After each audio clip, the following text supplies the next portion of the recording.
शान्तिरार्जवमेव च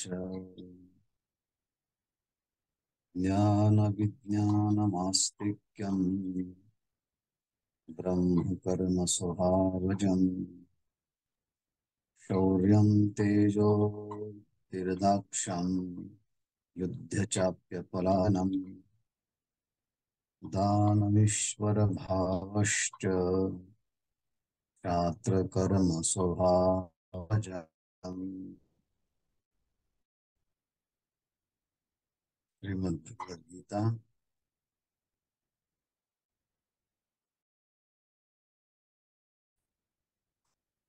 श्रीमद्भगवद्गीतेवरील मराठी भाषेतील सर्वोत्तम टीका म्हणजे ज्ञानेश्वर महाराजांची ज्ञानेश्वरी अर्थात भावार्थ दीपिका।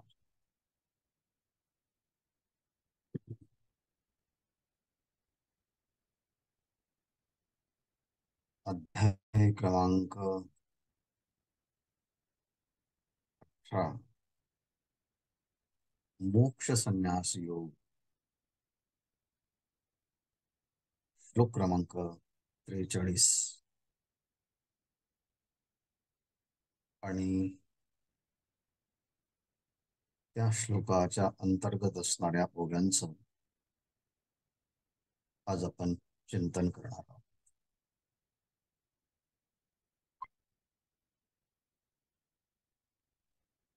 आज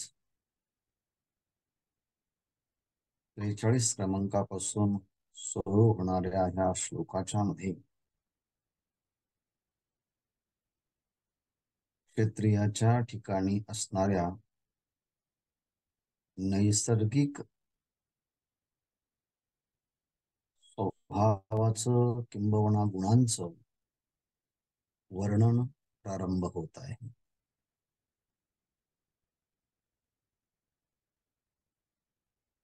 क्षत्रियाच्या ठिकाणी असणाऱ्या गुणांचं वर्णन ह्याप्रमाणे शौर्यम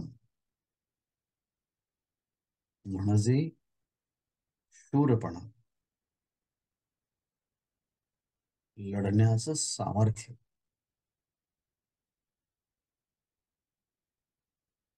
त्याचबरोबर तेजः, त्या क्षत्रियाच्या ठिकाणी असणारं तेज म्हणजे एक प्रकारचा प्रगल्भपणा। धृती क्षत्रियाच्या ठिकाणी असणारं आणखी एक गुण म्हणजे धृती, धैर्य आहे।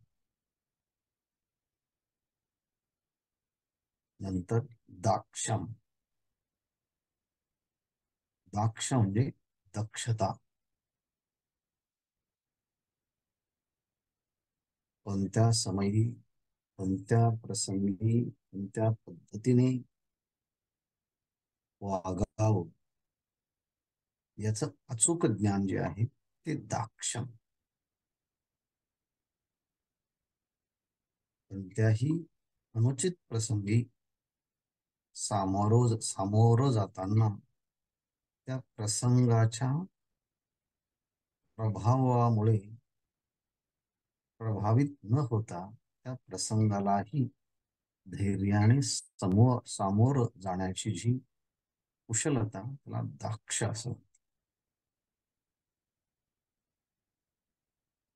युद्धे चाप्य पलायनम,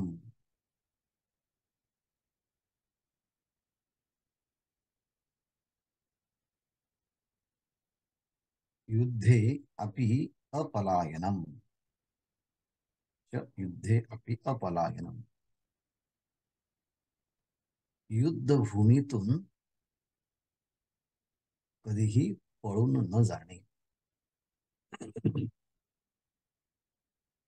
युद्ध चाप्य पलायनम, त्याचप्रमाणे दानम म्हणजे आपल्याजवळ जे काही आहे ते उदारतेने देण्याची वृत्ती, दानम म्हणजे औदार्य, उदार।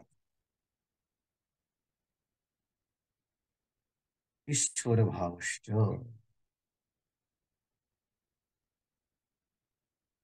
ईश्वर भाव म्हणजे प्रभुत्वपणा जे आहेत. स्वभावजम क्षात्रकर्म हे स्वभावजन्य क्षत्रियाच्या ठिकाणी असणारे हे क्षात्र कर्म आहे किंवा क्षत्रियाची गुण आहे.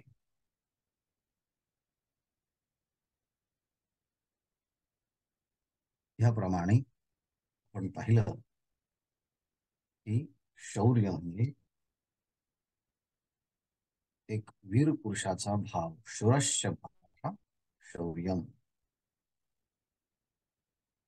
तेज एक प्रागल्भ्य आहे.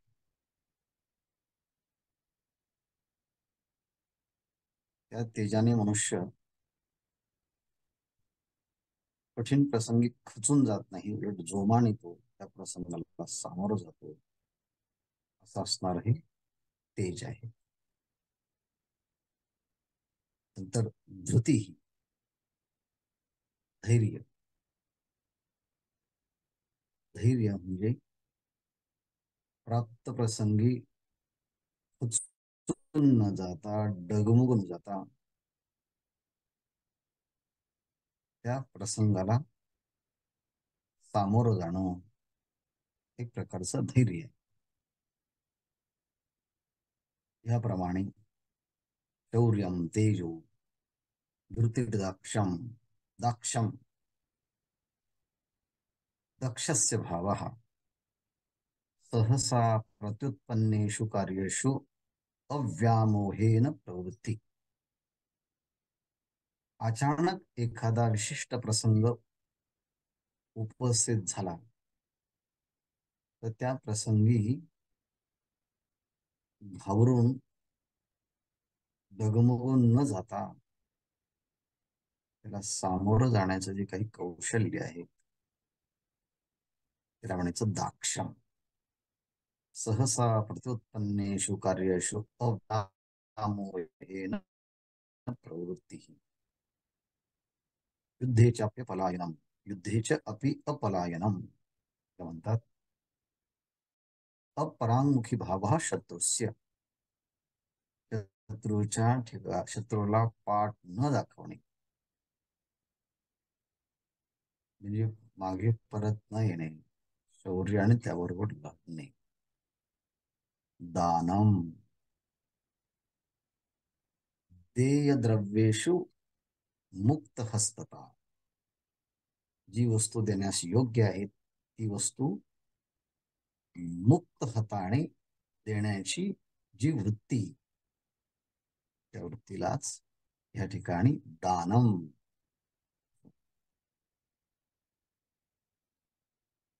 द्रव्य देय द्रव्येषु मुक्त हस्तता. ईश्वर भाव ईश्वरस्य भावः प्रभुत्व शक्ती प्रगटीकरणम ईशितव्यान प्रति.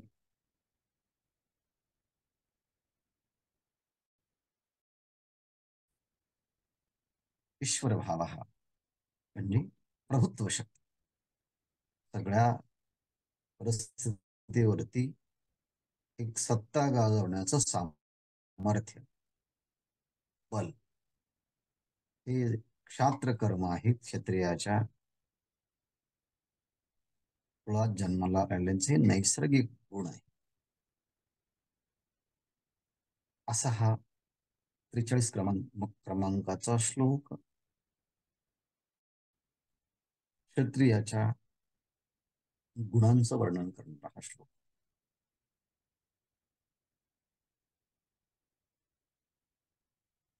या श्लोकावरील भाष्याला म्हणजे माऊलींच्या ओव्यांना प्रारंभ करण्याच्या अगोदर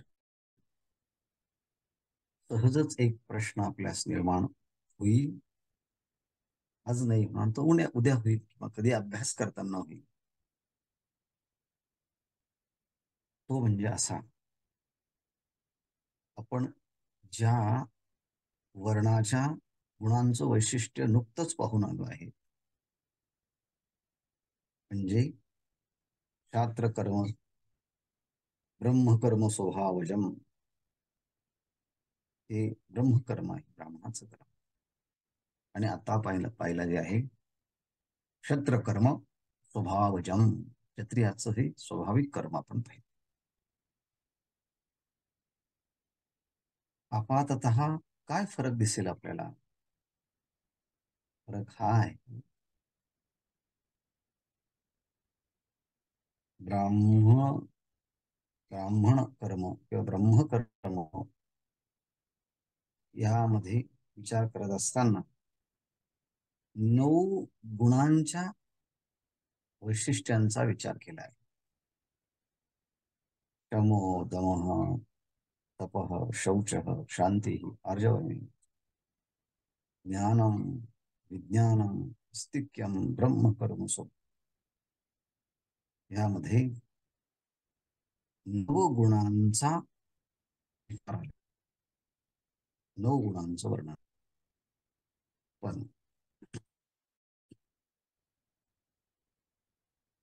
जसं आपण पुढे पुढे विचार करत जाऊ, तर आणि असणाऱ्या संख्या ही कमी कमी होत गेली. इथे पहा की किती गुण आहेत. इथे पाहिलं तर गणित करून पाहिलं तर हे 7 गुणांचा विचार क्षत्रियांच्या ठिकाणी येथे भगवद्गीतेने केलेला दिसतो. म्हणजे पहिल्या वर्णाचा गुणांचं वर्णन करताना त्या ठिकाणी 9 गुण आहेत, तर क्षत्रियाच्या ठिकाणी असणाऱ्या गुणांचं वर्णन करताना त्याच्या ठिकाणी 7 गुण आहेत.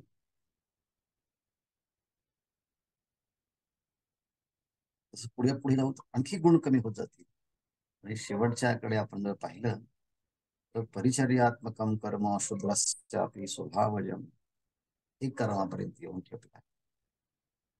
आणि वैश्याचं कर्म कृषी, गौरक्ष, वाणिज्यम, कृषी, गौरक्ष, वाणिज्यम 3 कर्माचा गुणांचा विचार आला. तर शूद्राच्या एकाच गुणाचा विचार केला आहे, म्हणजे 9,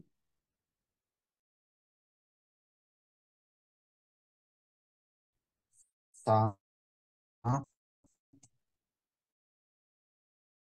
3 आणि 2, 1 असे गुण कमी कमी कमी कमी होत गेले. म्हणून जसजसा व्यक्ती गुणाने मोठा होत जातो तस तशी त्याच्यावरती जबाबदारीही अधिक येते. त्याच्या ठिकाणी असणारं गुणवैशिष्ट्य हे त्याने स्वतःला विकसित केल्याचे ते लक्षण आहे. म्हणून मोठ्या व्यक्तीच्या ठिकाणी जास्त जबाबदारी असते. आणि मला काही जबाबदारी नको, मी फक्त काम करेल असं म्हणणाऱ्या व्यक्तीच्या ठिकाणी मग कमी जबाबदारी असते. म्हणून श्रेष्ठ समजून घ्यायचं ना वर्णाला, म्हणून ब्राह्मण वर्णाच्या ठिकाणी 9 गुणांचा विचार आहे. क्षत्रियाच्या ठिकाणी 7 गुणांचा विचार आहे. वैश्याच्या ठिकाणी 3 गुणांचा विचार आहे. तर शूद्र वर्णाच्या ठिकाणी केवळ एक कर्माचा विचार येतो. म्हणून काही लोकांना जबाबदारी घ्यायला अजिबात नको. त्याप्रमाणे एखाद्याकडे सीएम पद येतं, एचएम पद येतं. आपण या सीएम म्हणण्यापेक्षा एचएम पद येतं, म्हणजे हेडमास्टर हे पद येतं. तर ते पद घ्यायला काही लोक थजत नाही, नको मला ते, मी आपलं एका वर्गाची जबाबदारी घेईन. पण एचएम झालं, हेडमास्टर झालं की त्याला सगळ्या शाळेची जबाबदारी येते, सगळ्या शिक्षकांची जबाबदारी येते, सगळ्या पालकांची जबाबदारी येते. त्याचं स्थान मोठं, त्याची गुणवत्ता मोठी, त्याला मिळणारा रिस्पेक्ट मोठा, त्याप्रमाणे त्याचं गुणही मोठा आहे. तसं इथे ह्या चारही वर्णांचा विचार करत असताना त्यांच्या ठिकाणी असणाऱ्या गुणवैशिष्ट्यांची संख्या ही कमी कमी होत गेलेली आहे. हे समान भूमिकेतून प्रथम दर्शनी पाहिलं तर हा भेद आपल्याला दिसेल. म्हणून म्हटलो की कदाचित काहींना ह्या भेदाची जाणीव काहींना उशिरा होईल, पण झाली तर लक्षात येईल. म्हणून मोठं व्हायचं असेल तर जबाबदारी जास्त असते. पंतप्रधानाची जबाबदारी संपूर्ण देशाची राज्यांचं संरक्षण जबाबदारी त्याच्याकडे असते. देशाचा तो प्रमुख आहे राष्ट्रपतीनंतर. पण नाही, एवढी जबाबदारी मला नकोय. मला फक्त विशिष्ट जिल्ह्यांची किंवा विशिष्ट गावांची जबाबदारी पाहिजे. मग त्याला खासदार म्हणा, नाही मला तेवढंच फक्त एका तालुक्याची जबाबदारी आहे, आमदार म्हणा. तालुक्याची जबाबदारी, मी आपल्या शहराची जबाबदारी घेतो, तो त्या महानगरपालिकेचा महापौर घ्या, मला त्या तेवढी जबाबदारी भेटत नाही. नगरपालिकेत नगराध्यक्ष घ्या, माझ्या वार्डाचीच जबाबदारी मला द्या. नगरसेवक घ्या, असं करत करत करत सरपंच घ्या, किंवा तेही शक्य नसेल तर मी माझ्या घराचा प्रमुख बरा आहे. एवढंही नकोय मला, मी माझीच जबाबदारी घेतो. काही लोक म्हणतात ते मला माझी सुद्धा जबाबदारी नकोय, मला कोणीतरी सांभाळायला पाहिजे. म्हणजे जसजसं आपण जबाबदारी कमी कमी घेत जातो तसं आपली योग्यताही कमी कमी होते. पण जेव्हा जास्त गुण, जास्त जबाबदारी, तेव्हा त्याचं गुण वैशिष्ट्य सुद्धा अधिक असत, आणि हे त्याच्या ठिकाणी गुणांप्रमाणे घडत असतं. ह्या 7 गुणांचा विचार मोगलेंनी खूप छान पद्धतीने केला आहे.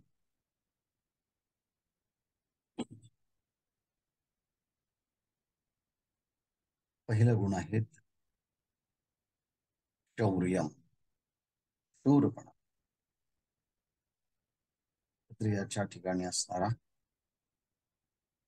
शूरत्वाचा भाव, पराक्रमाचा भाव, शौर्य असं त्याचं वैशिष्ट्य मावले लिहितात. तै भानु हा तेजे, नापेक्षी जीवी विरजे, का सिंह न पाहिजे जावळिया. शौर्याचं वर्णन करताना माऊली धरण देतो.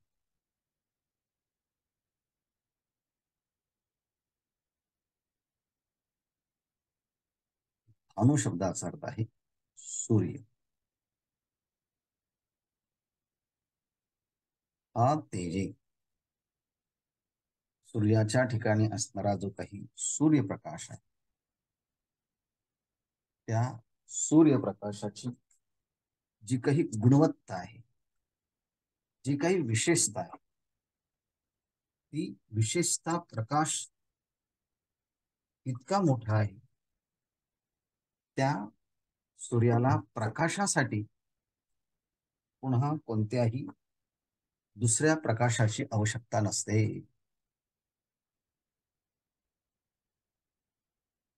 म्हणून इतरांच्या नक्षत्रांच्या प्रकाशाशिवाय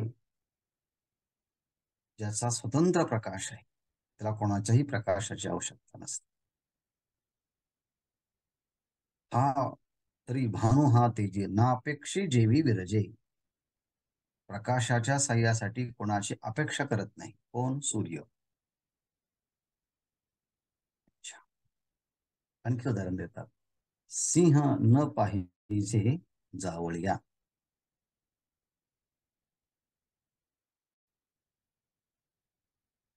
सिंह शिकारीला निघाला आणि निघता निघता पुन्हा मागे वळाला आणि तो म्हणू लागला कुत्र्यांना, कोल्ह्यांना, लांडग्यांना, चला माझ्या बरोबर, मला शिकार करायची आहे.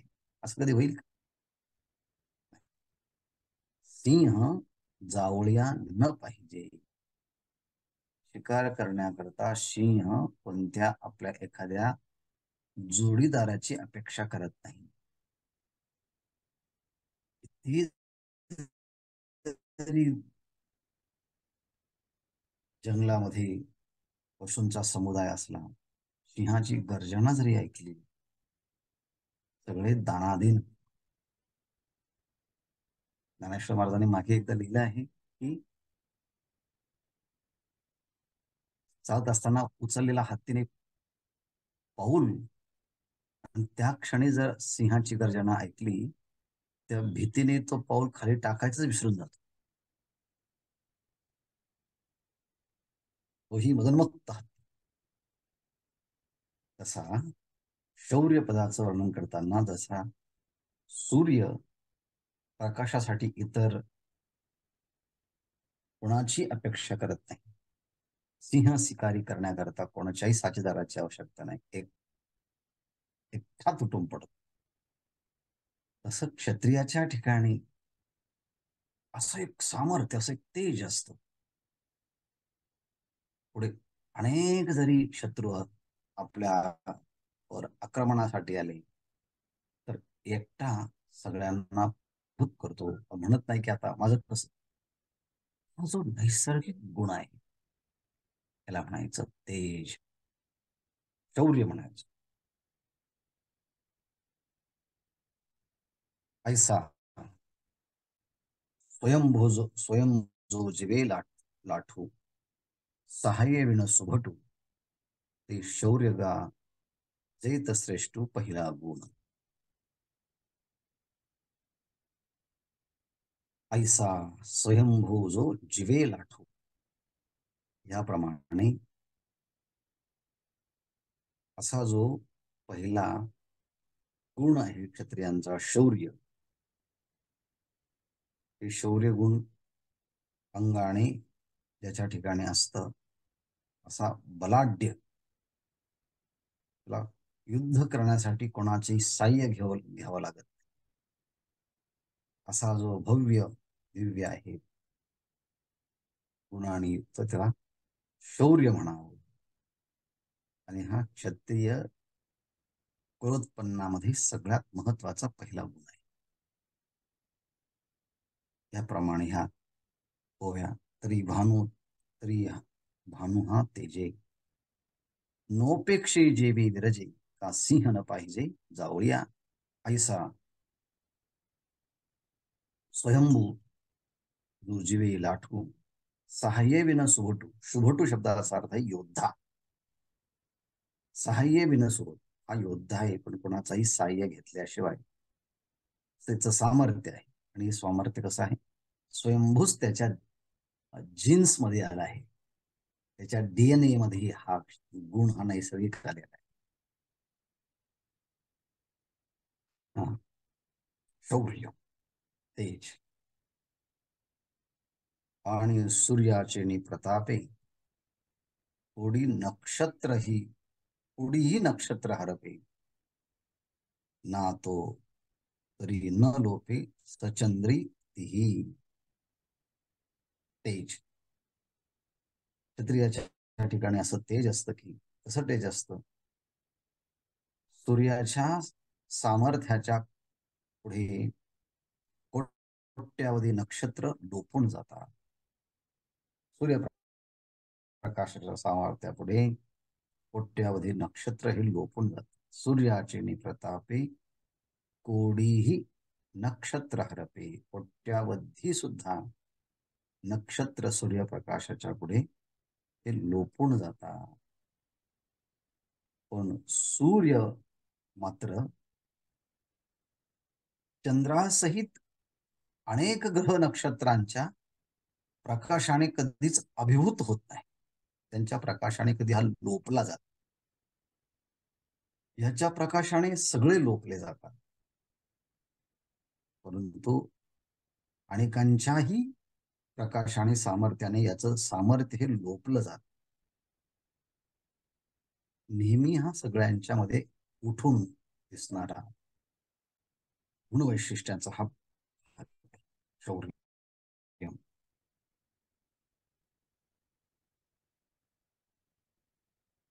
सूर्याचे प्रतापी कोडीही नक्षत्र हरपे. ना तो ना तो तरी न लोपे सचंद्री तीही.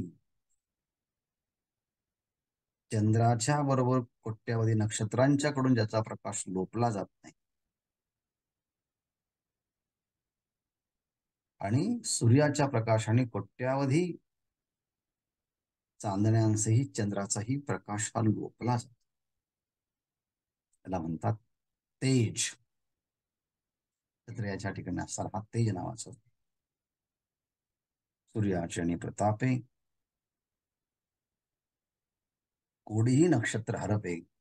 ना तो तरी न रोपे चंद्र जेवी. तैसेनी आपुले प्रौढी गुणे जगाया विस्मय देणे. आपुला तरी न क्षोभणे काही सेनेही.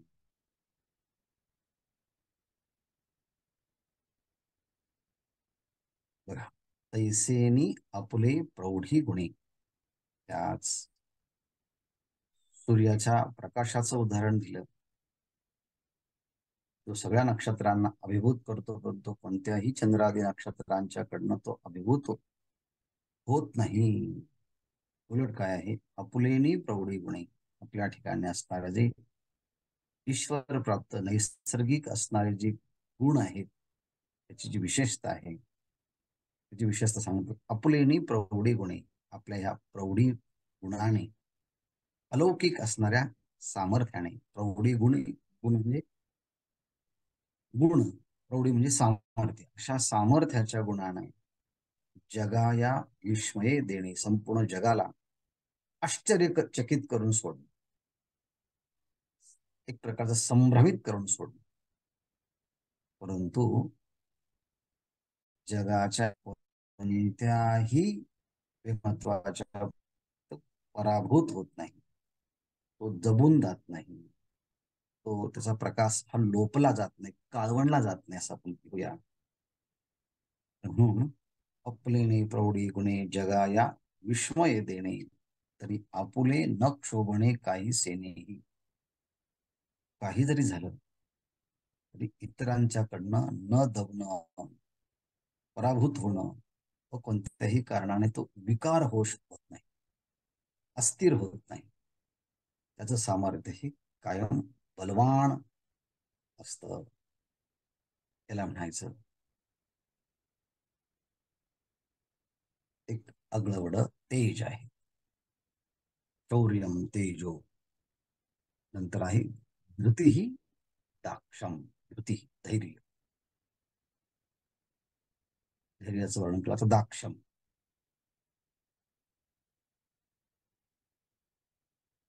तैसी आपुलेनी प्रौढी गुणे जगा विस्मय देणे. आपण तरी न क्षोभणे काही सेनेही. ते प्रगल्भता तेजा. जी ही गुणी जी ही कर्मी गुणी तुझा. आता धीर जो तिचा तिथीचा गुण. सगळे शौर्य आणि तेजाचं वर्णन केलं आहे. तेज एवढं आहे. आपुलेनी प्रौढी गुणे जगा विस्मय देणे. आपण आपुले तरी न क्षोभणे काही सेने. ते प्रगल्भता तेजा. ते जे आहे प्रगल्भता, ते तेज, ते सामर्थ्य आहे. तेजा जे गुणी कर्मी दुजा. अशा प्रकारचं गुण ज्याच्यामुळे आहे, की त्या गुणांच्यामुळे क्षत्रियाच्या कर्मामध्ये प्रवृत्ती होते. याप्रमाणे शौर्यम तेजो धृती. नंतर आहे आता धृती, धैर्य. धीर तो तिचा जेथीचा गुण. यानंतर धैर्य नावाचा जो गुण आहे, तो धैर्य नावाचा तिसऱ्या गुणाचं वर्णन या ठिकाणी मौली करताय. शौर्यम तेजो धृती धैर्य.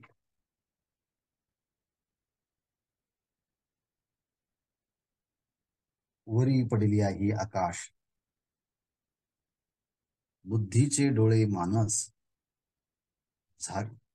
झाकेना ते पर्यस धैर्य जेथे. आणि पाणी हो का भलते तुके, परी जुणोणी पद्म फाके, का आकाश उंची उंचिया जिंके, आवडे ते या. देवी विविध अवस्था, पातलिया जुणोणी पार्था, प्रज्ञा फळतया अर्था, वेज देणे जे. ते दाक्षत्व खा चोख, जेथ चौथा गुण देख, आणि झुंज अलौकिक पाचवा. आता ह्या तिसऱ्या गुणांचं वैशिष्ट्य वर्णन करून चौथ्या गुणांचा भाग हा नैसर्गिकरित्या येतो. म्हणजे कोणता? शौर्य, तेज, धृती. आणि आता दाक्षम ह्या पदावरती येतात. याचा विचार खरं म्हणजे आता 10 वाजत आले आणि शेष विचार हा उद्या. तुमचं आपण ह्या ठिकाणी थांबूया. अनवधानाने आज थोडा वेळ झाला, म्हणजे तसा प्रमादच झाला. सगळी साधन जुळवाजुळव होऊन सुद्धा कधी कधी तमोगुणाच्या विशेष प्रभावानं हा प्रारंभ होण्यासाठी थोडा विलंब लागला. त्यामुळे आज जरा ओव्या कमी झाल्या. शेष भाग हा नंतर घेतला जाईल. ओम पूर्णमदः पूर्णमिदं पूर्णात् पूर्णमुदच्यते पूर्णस्य पूर्णमादाय पूर्णमेवावशिष्यते. ओम शांति शांति शांति. हरि ओम. श्री गुरुभ्यो नमः. हरि ओम. हरिओम महाराज. महाराज राम. हाँ हरिओम महाराज, प्रश्न आहे थोडा. हो हो. हरिओम हरिओम. हाँ विचारा. सॉरी. विचारा. आपण आपण आज आता जी म्हणजे गुण बघितले, ऍक्च्युली ह्याला गुण म्हणायला लागेल ना. कर्म कसं इथे संबोधन केलंय, कारण की कर्म तर ब्राह्मणांची कर्म अध्ययन, अध्यापन, दान, धर्म करणं, करवून घेणं, आणि बाकीचे जे कर्म म्हणजे समाजाला योग्य दिशा दाखवणं हे आहे. परत क्षत्रियांचं कर्म रक्षण करणं आणि म्हणजे दुसऱ्या राजांना जिंकून आपल्या सैन्य वाढवणं, सैन्य रक्षण करणं, म्हणजे अशी खरं तर कर्म आहेत ना. मग इथे कर्म कसं दिलंय, कारण की हे सूक्ष्म गुण आहेत ना. आता हे की शौर्य, तेज, धृती, धैर्य जे आहे, आता हे दान, तर मग इथे कर्म आणि हे तर ते मग समजत नाही. बरोबर आहे. काल बोलताना, परवाही बोलताना मी ही गोष्ट आवर्जून सांगितली की मूळ श्लोकाच्या मध्ये क्षात्रकर्म, ब्रह्मकर्म असं म्हणून वर्णन केलं. परंतु ज्ञानेश्वर महाराजांनी किंवा इतर भाष्यकारांनी वर्णन करताना पहिल्यांदा त्या गुणांचा विचार केला. आणि बरोबर तुम्ही म्हणाला की गुण ही सूक्ष्म आहे आणि कर्म हे स्थूल आहे. परंतु त्या सूक्ष्म गुणच विशिष्ट कर्मातनं अभिव्यक्त होतात. म्हणून त्या गुणांना गुण न म्हणता गुणच विशिष्ट कर्मातून लोकांना प्रतीतीला येतात, म्हणून त्यांना गुणाच्या ऐवजी कर्म हे संबोधलेलं आहे. ते कशा दृष्टीने? भविष्यकालिक दृष्टीने. म्हणजे मुलगा अभ्यास करताना दिसतोय मेडिकल सायन्स, पण उद्या जाऊन तो डॉक्टर होणारच आहे, पण अजून तो ऑपरेशन थिएटर मध्ये गेला नाही. तो त्यांनी कोणतं शवविच्छेदन केलं नाही. फक्त तो अभ्यास करतोय, चांगल्या गुणांनी अभ्यास करतोय. तर आपण काय म्हणतो, तो ना नक्कीच सर्जन होणार. पण त्याने कुठे सर्जनाचं काम केलं आहे? पण काम नाही केलं, पण त्याप्रमाणे त्याच्या गुणवैशिष्ट्यांचा भाग त्याच्या जीवनात दिसतो आहे. म्हणून ते गुणच त्याला विशिष्ट कर्मामध्ये प्रवृत्त करून ते कर्म करून घेणार आहेत. म्हणून गुणांनाच भविष्यकालिक दृष्टीने कर्म म्हटलेलं आहे. आपण म्हणतो ना, ती मुलगी इतकी चौकस आहे, छान गृहिणी बनणार. तो मुलगा ना, त्याला खेळात मन लागत नाही, काही नाही, त्याचा तो वेगळाच रमतो. पण म्हणतो भविष्यमाता काळामध्ये हा एक कुठेतरी अलौकिक महात्मा बनणार. कुठे तो दिसतोय, पण त्या गुणावरूनच पुढे त्याचं रूपांतर कर्मामध्ये दिसणार आहे. म्हणून त्यांना कर्म असं म्हटलं गेलं आहे.